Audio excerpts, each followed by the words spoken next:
Hey, friends. Happy Wednesday. I hope everybody is well. My name is April, and thanks so much for signing up for today's webinar. We're going to be talking about how to get featured on guest blogs, podcasts, even virtual summits. Some of the stuff I'm sure you already know, but my goal for you today is that you'll be able to walk away with some actionable steps that are going to help you to get on the right platform. I don't know about you, but um, since podcast became available and these live stream shows that people do, I've been asked to be on lots of variety of things, and sometimes they're just not always a good fit. So you always just want to be mindful of that, and that's one of the things. My goal for you today is to be able to come away with some easy strategies for yourself. Um, just some kind of housekeeping technology. We are on a live webinar. We are also live streaming to YouTube. So if there is a hiccup, bear with me for a second. Internet is always great. However, I also am using my new stand-up desk for the first time. So I talk with my hands. I'm noticing that I could dance and do all these other things. So hopefully I don't bump the screen and the video goes out. And then lastly, please do leave a question in the comment section. I'm happy to answer any questions that I can for you. So let's get this party started. My goal for my trainings that I give are about 30 minutes to kind of from start to finish. So that is my goal from today. And let me share my screen here. All right. So again, our topic today is how to get featured on, be a guest for a blog post where you can actually write it, or maybe you're going to be a guest on a podcast, a live stream, or a virtual summit. As we get started here, just for those of you that are new here, welcome. My name is April Woodcock. I own a digital marketing agency here in Southeastern Connecticut. I'm on the if you're looking on a map and wondering where in the US or where in the United States I am, I'm literally on the Rhode Island border. I live on a lake and I can swim. Well, I can't really swim that far, but if I wanted to, back in the day, I probably could have. And about halfway through our lake, we're into Rhode Island. I'm pretty close to Mystic, Connecticut, which if you are anywhere near my generation, Mystic Pizza is where that movie took place. But it's great to have you here. And if you are a returning friend, welcome back. It's always great to see you. All right. So, we talk about this all the time, and I talk about this in all of my trainings. We're talking about content, right? Content and fighting against the algorithms and trying to get seen. And it does feel like it's really hard to get your eyes on your brand. It takes a lot more work now than it used to. I remember when kind of social media, Facebook started, it was a lot easier to stand out of the noisy crowd because it wasn't as noisy, but it's pretty noisy now. Your content, depending upon what platform you have, it disappears in a specific amount of time. You'll also, you are playing with those algorithms, right? So depending upon the type of content, video does really well. Sometimes stories does well on Facebook as opposed to having a traditional post. And, not every business owner has the budget to be running ads all the time because, really you have to be strategic about that. So you're not emptying your pocketbooks on ads that aren't making any sense for your business. Or I don't know about you, but a lot of times I'm busy working in my business. So creating content, it becomes this long cycle of I feel like that's all I'm doing. And I'm not actually able to do the work that's needed to kind of get out of from under myself. It's content creation. I don't know about you, but I'm sure some of you are like, yeah, I hear that. It's always about content. And here I am starting today's webinar talking about content. Really, the reality is you don't have a content problem. It's probably not necessarily your content, although sometimes it might be a little bit of a topic that you might create. But for the most part, it's not your content. If you're doing your due diligence of creating content consistently, it's really probably taking a step back and looking about how you're distributing it, how many times a day, what platforms, how you are reaching newer audiences. So when we look at content creation and kind of, the goal is to go from content creation to audience borrowing. So what do I mean by that? So it used to be about, well, and it still is like people, I see everyone testing kind of how often to post, whether it be on their blogs or whether it be sending an email or whether it's publishing on their social media. And the goal is obviously to have people see it. I worked with somebody earlier this week, and we were creating reports. I have the opportunity to work with somebody that's training in a marketing department. And I am a firm believer that analytics drives results, because a lot of times we're putting content out there, but we don't know what's happening. So, really looking at those analytics is very important. And that's one of the things that, as we were talking through it, it was like this aha moment like, see these posts? We have no traction here. We need to rethink those and take those out of the equation and start working with the content that works. And and really, it's not about hoping people see it. It's about being more strategic of who we're getting in front of. Because when we get in front of more people and the right people, it's going to open a lot more doors for us, especially to those guest blog posts and those podcasts. So we really want to get in front of the people of the audiences that are existing. Um, and we want to maybe think about borrowing some trust instead of building from scratch. And I'm going to say that I would never, when I say borrow, that is exactly what I mean, borrow. I would never encourage any business owner to be spammy, to steal anything. And it's all going to come together here in a second. So it's kind of OPA is what we call it. Other people's audiences. It used to be OPC, other people's content, which I've done a lot of trainings where you're sharing other people's content to your social media page. But now it's about other people's audiences. And so these are places where you want to be starting to show up. And what do I mean by that? It's about creating relationships. So you already have these relationships of these audiences you're following, but it's really about going outside of your brand, outside of your little social media landscape or your blog, and getting involved in the conversation.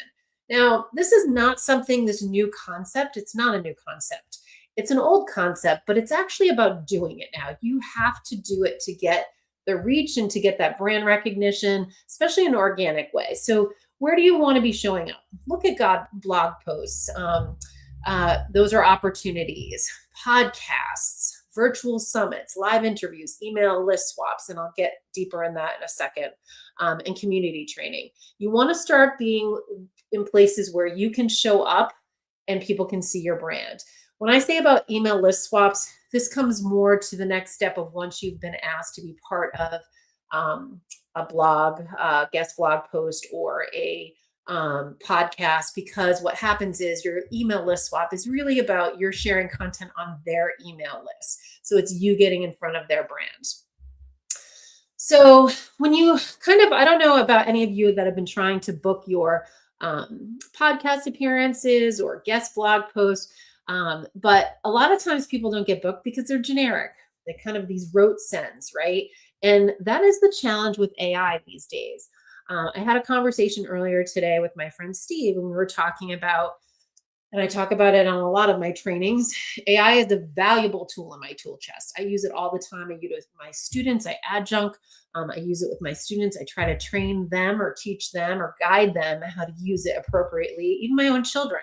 I try to guide them on how to use it the best way. When you're using AI, even, it's going to give you generic stuff back. So just keep that in the back of your mind. You want to be more proactive, because if you are sending those cold, generic emails, it's getting you nowhere. I can't think of the tool. There used to be a tool, and I still think it is. I'm not going to name the tool because I don't know that I have the name right, but it used to actually send. It was basically mass sending of emails to contacts within companies, and they were generic. I mean, you could personalize a little bit, but it was definitely generic.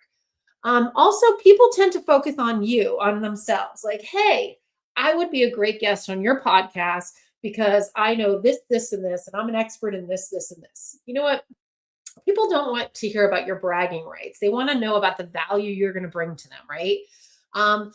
They don't understand the audience. So like maybe you don't understand the audience you're booking. And I mentioned earlier, I used to get asked to be on podcasts, kind of in the back when it was starting with podcasts, and kind of like it didn't make sense for me to talk to this audience. Maybe no clear topic. Having a clear topic is definitely something that's important and relevant. And then here's the thing, you're not being ignored. You're just not creating and sharing the value that you are. And that is the big thing. Strategic. We want to make sure people understand how valuable we can be to their audience, how valuable we can be in sharing about a tool, about sharing our expertise. It's not about selling, it's about sharing your value. Because with sharing your value, what comes ka-ching? Because you're building that trust, and eventually that's going to come back and pay it forward to you. So, kind of the relationship ecosystem first. Stop pitching to just anyone. A lot of times you'll go to a website, or if you're doing research, you're going to see that people will see, oh, you can sign up for our blog post here or become a guest on our blog post. It's not a bad way to get in front of somebody, but just make sure that if you're going to pitch to somebody you don't know, that you know exactly what they do, that you can transparently share your value. Really start building proximity. Visibility comes from relationships. And relationships are all over the place. We're in lots of these communities nowadays. Since COVID, we're in this community haven of people. We have lots of ways to connect, right? It also comes from being relevant. How is it relevant? So I personally, I know a good amount about AI, but I would never be an expert, and I would never be the one to talk on a podcast. I would never sell myself of like, I can talk to you about AI. I can talk to you about how I use AI in marketing and kind of that element, but I'm not an expert on AI and kind of all like creating prompts and doing all these. I create my own prompts. And also about reputation. You want to make sure that your reputation precedes you, that that if you are going to show up to be on a guest blog post, you're going to write in a timely manner, you're going to get it, you're going to do all the things that come with that relationship building, right? So here's the thing. You need to get clear, which is also can be hard. In one of my communities that I work with, we started a kind of networking opportunity on Fridays once a month, and it's a 90-second elevator speech. And I'm always interested to hear. So, I mean, I'm an entrepreneur by heart. I've been part of BNI, which is Business Network International Chamber of Commerce. And there's always an opportunity for an elevator speech, right? But it's really hard when you start to dial in and be like, how am I going to make my messaging clear? But that's what you want to do when you want to get on opportunities for virtual summits and podcasts and blog, being a guest blogger or being a guest on a live stream. Who are you trying to reach? You need to ask yourself some of these questions. What do people ask me all the time? What do you get asked all the time? This is going to help you to get a clearer message, clearer understanding of how you can deliver your messaging to someone about creating the value that you want to share with their audience. What's the result that people can get?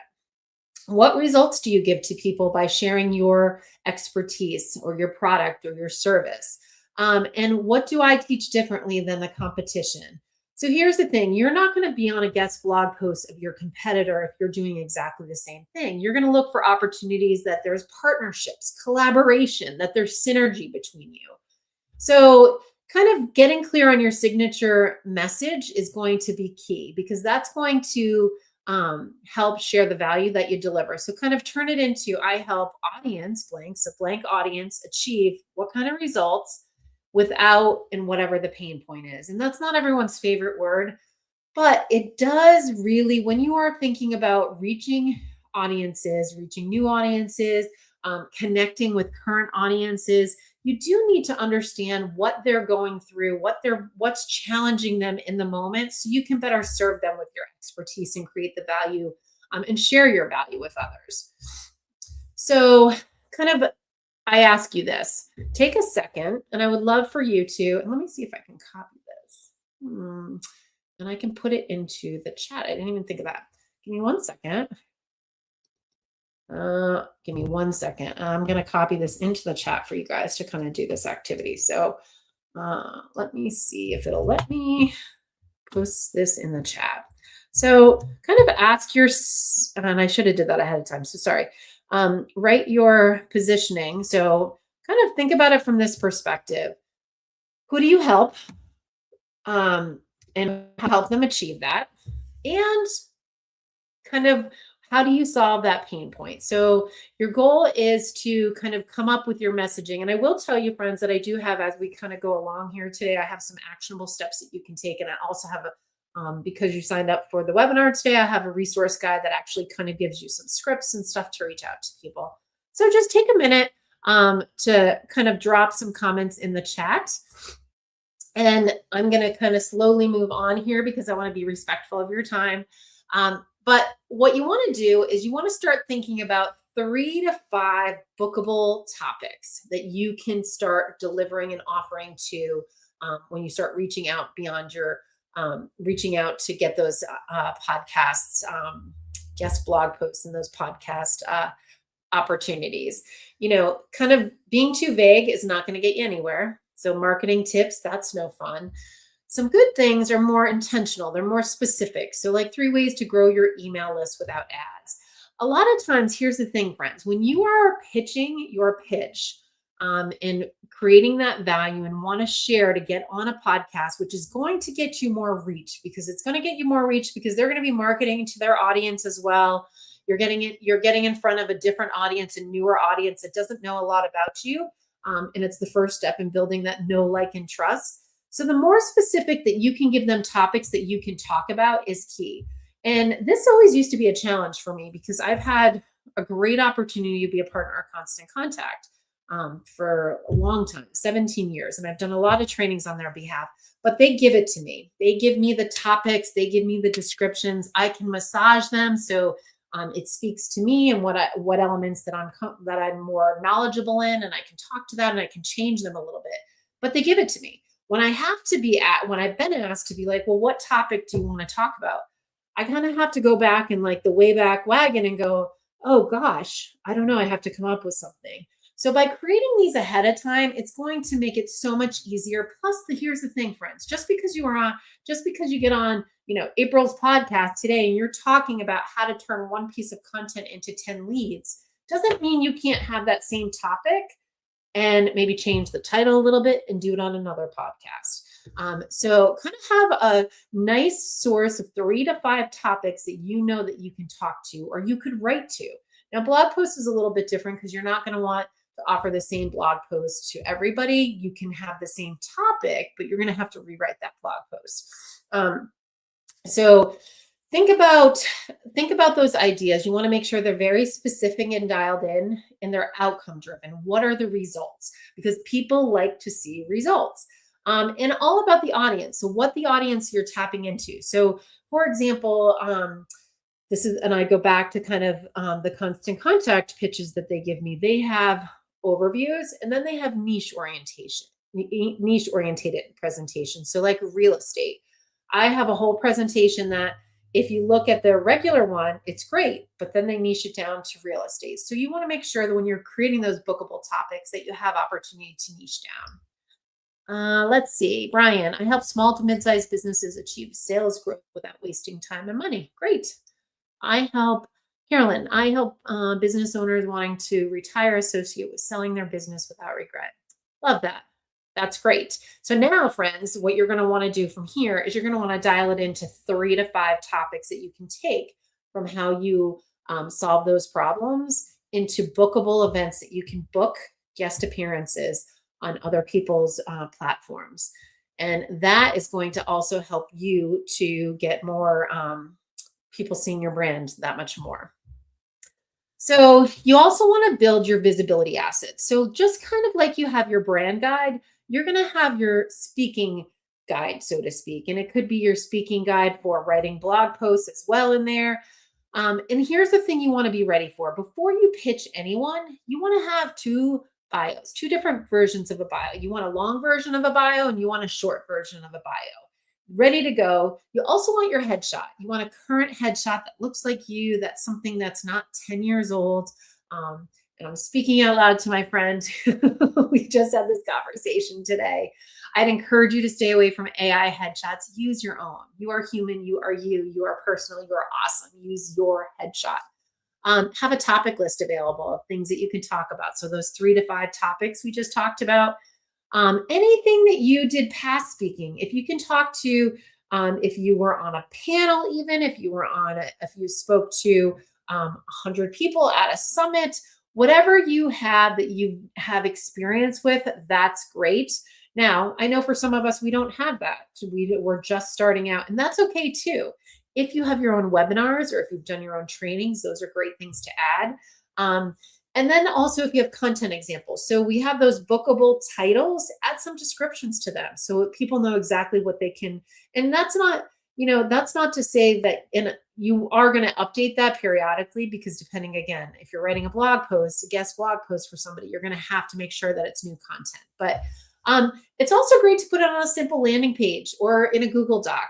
Have it on your website. People can download it as a PDF. Nowadays, it's very easy to create something like this, right? So you can go to AI, you can kind of give it the details and say, I'm trying to create my pitch, but basically my speakers package that people can download and see what I'm about, and it will help guide you. And actually in the resources, I'll put some good prompts for you. Even though I don't create prompts, I'm going to give you the prompts that I would use. And that how to kind of have that information come together. But the goal is to make it easy for them to say yes. So they have everything they need. Include your social media profiles. If you have a good social media presence, great. If you don't, maybe just use your LinkedIn profile as a resource. And now here's the thing, finding the opportunities. You want to make sure that you don't spray and pray, meaning throw it out, send all these generic emails, and then pray something comes back. You want to be strategic. This takes time. I understand that you are busy and wear many hats, but you want to look for podcasts that your audience would listen to, right? Now, again, this comes back to that borrow term. We're looking for people that have similar synergy to what we do, not exactly what we do, but they target the same audience. So you're going to start looking for those things. Listen to podcasts, look at the audiences, blogs that are in your niche. Look at what people, and like on a blog that's in your niche, you can always comment. You don't want to sell yourself, but those are great ways to get kind of brand awareness there. Communities that are hosting events. So there's a lot of groups, a lot of online communities. You can also go to like Eventbrite. That's a great place to look at your local chambers. And look for communities that have some opportunities. A lot of times you can use, what is it? Not Google Trends. It's not Google Trends. Maybe it is Google Trends. Maybe it is Google. I'm drawing a blank, sorry. But you can put in speaking engagements, Google Alerts, that's what it is. So I have like speaking engagements in Connecticut. I have it dialed in. So if there's a RFP that goes out in a search for speakers, or I then can take a look at it. So look for communities, follow different communities on social media so you can stay up to date. And then also look at people at your level. Like, so here's the thing, we tend to like look at how we can get on the biggest podcast. Look at people that are, that are just as valuable as you and just as valuable as the people that are at the next level. But those are ways of collaboration, ways to kind of help each other. And it's a great opportunity, again, some cross marketing. So you're borrowing their audience, your email list swapping. You're not taking their email list and putting it into your email service provider, but you're getting on their email. That's going to drive traffic back to your website and drive brand awareness. So looking for the right opportunities is key. You want to definitely warm up before you pitch. Do you like that analogy? We're in April and it is baseball season. So this is where a lot of people kind of skip that aspect. So this is what I just mentioned. I mentioned a few times. So other people's audience, this is where this comes into play. So before you're reaching out to people, start to warm up that relationship, start engaging with their content. Maybe if something's relevant that they've posted that your audience would benefit from, share it to your audience. Comment thoughtfully, never be a spammer, never sell yourself. If they're talking about email subject lines, I might chime in about email subject lines and what my thoughts are, kind of my best practices, or how I create subject lines. Share things that they've done. So that's a great thing to share onto your social media platforms. And then if they have a community, join it, be part of it. Do not sell yourself. You are marketing yourself by just getting in the conversation and share the value that you have with them. Those are great ways to kind of be seen and be heard. So when you go to do your pitch to be on their guest, on their blog, write a blog post or be a guest on their podcast, there's some familiarity. They're like, oh, I know April. She's with Touching Clients. I've seen that. I've seen that name somewhere. And then they can go look in their communities and be like, oh, yeah, I see what they're Yeah, she has some good stuff she's sharing, like that. But the goal is really to become familiar to that person before you actually pitch them.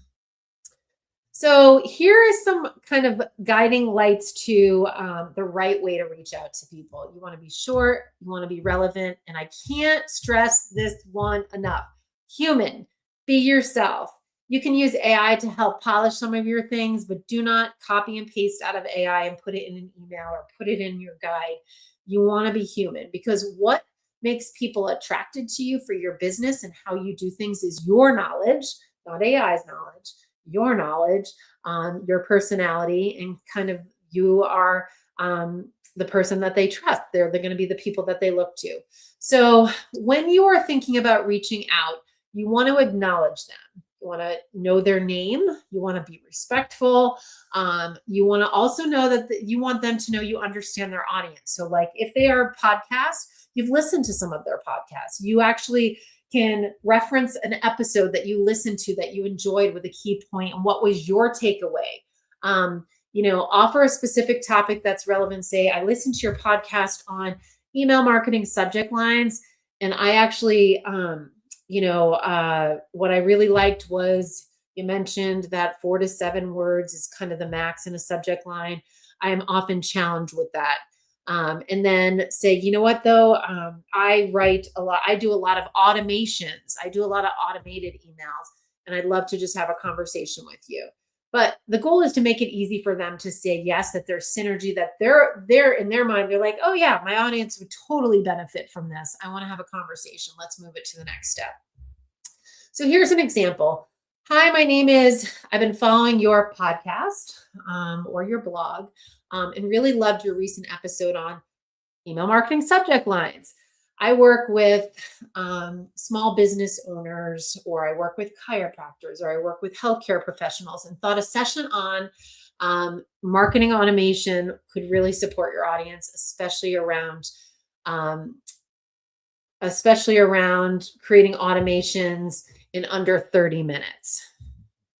Kind of very specific. Happy to send details or keep it simple. Just wanted to connect and see if this could be a fit. So you're being polite, you're reaching out, but this is just an example of a message. But the goal is to do your research, make sure you understand, because if you get on the phone or you get on a Zoom call with this person, you want to be able to talk to what they do, what they're sharing. So then they're like, it's a respect, obviously. It's not all about you, it's about them, right? The goal is about them, how you can help their audience.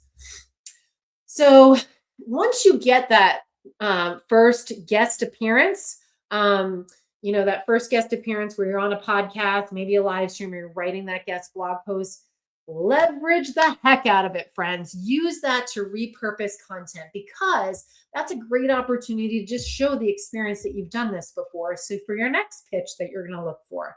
So don't show up and leave.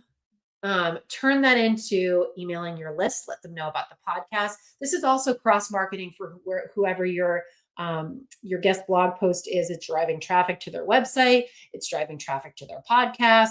Take those clips and make social clips, kind of evergreen content. Take pieces of whatever you did, whether it was the podcast, whether it was your blog post, whether it was a live stream. Take clips and key points and repurpose those on social media. Write a blog post about it.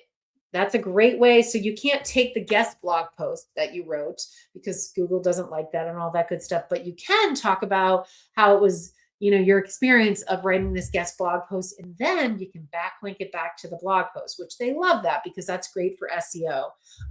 You can create a lead magnet based on maybe that topic.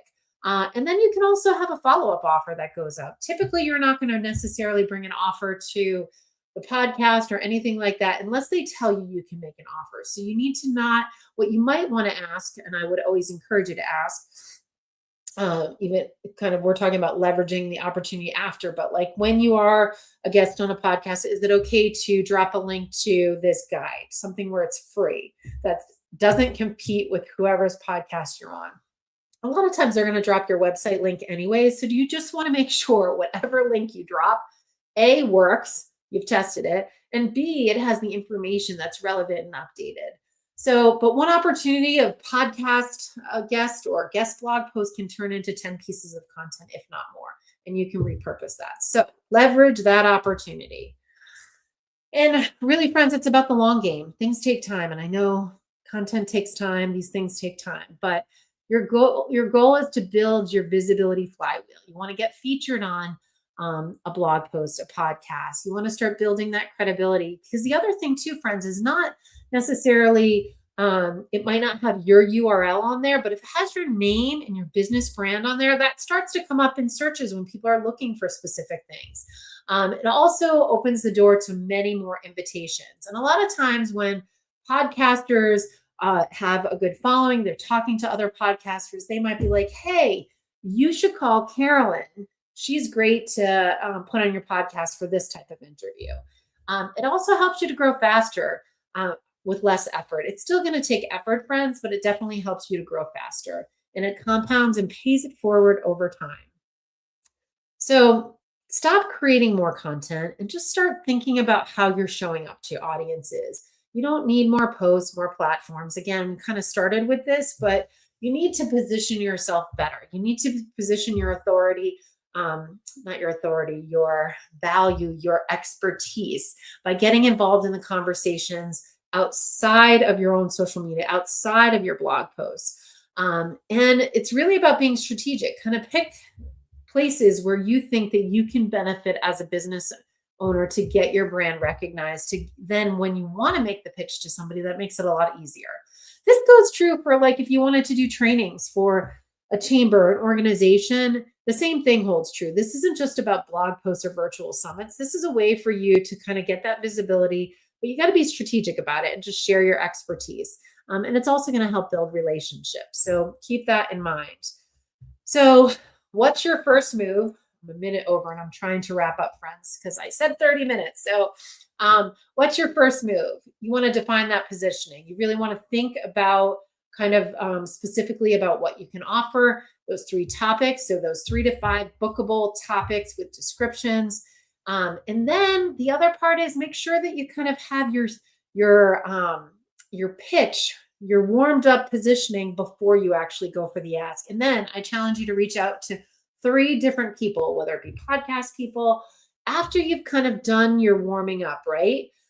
It's going to take a little bit of time. It's about practice. It's about getting more comfortable in your skin about your topics and being able to ask, but really knowing when the right time to ask. It's not always appropriate to ask immediately, right? Now, sometimes you're going to find podcasters when they're just starting, they're going to be like, hey, anybody could be my guest. It's not a bad opportunity because there's some cross marketing there, but you definitely want to be strategic in finding the right places where your presence on that podcast or writing that guest blog post is going to make a difference for you in getting in front of the right people. So it is about progress, not perfection, as with anything in marketing. So at the end of the day, friends, you don't need a bigger audience. You just need access to the right ones. So think about that other people's audience, getting involved in the conversation, getting your brand recognized, kind of doing those steps that we talked about to get you there. And I do have a resource guide where is it? Here. So what I did was, can you see this? No, let's see, share this instead. Now you can see, okay. So I have this checklist. It talks about your positioning script, your bookable topics generator, visibility asset checklist. So short bio, I have words attached to it, how many topics, examples, kind of your warm-up strategy for asking to be part of a podcast or be a guest, outreach scripts. So there's some scripts here of kind of things that you can put into an email or a message when you send to somebody. I have 4 scripts here for you. And then kind of how to turn those featured opportunities into assets for the future for you, for marketing opportunities. And just kind of some call to actions at the bottom. And I've also included my information in case you have questions. All right. So I'm going to get to questions. If you signed up for the webinar through our email list, you're automatically going to get the replay. If you're tuning in live and you do not sign up and you're just live on the platform, that's great too. But if you want access to that guide, you're just going to want to scan this QR code and you'll have to sign up for the webinar, so to speak, but you'll get on the replay list. So Um, all right, my friends, let's see what questions I have. All right.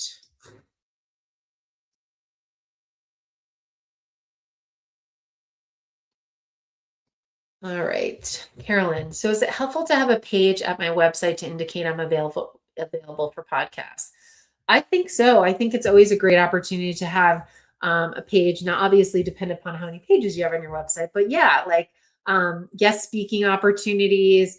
I think absolutely to have it and have that information. And what I would do is I would create that speaker's guide, podcast guest guide, where it's a downloadable thing. Now, people have asked me, should I gatekeep it? What I mean by gatekeeping is they have to actually sign up with an email to get it. No, I think you can make it public for people to download, but I would encourage you to have like a form on that page to, if people want to reach out directly, because then they can submit the form to you. But I think absolutely you can have it on your website. Um,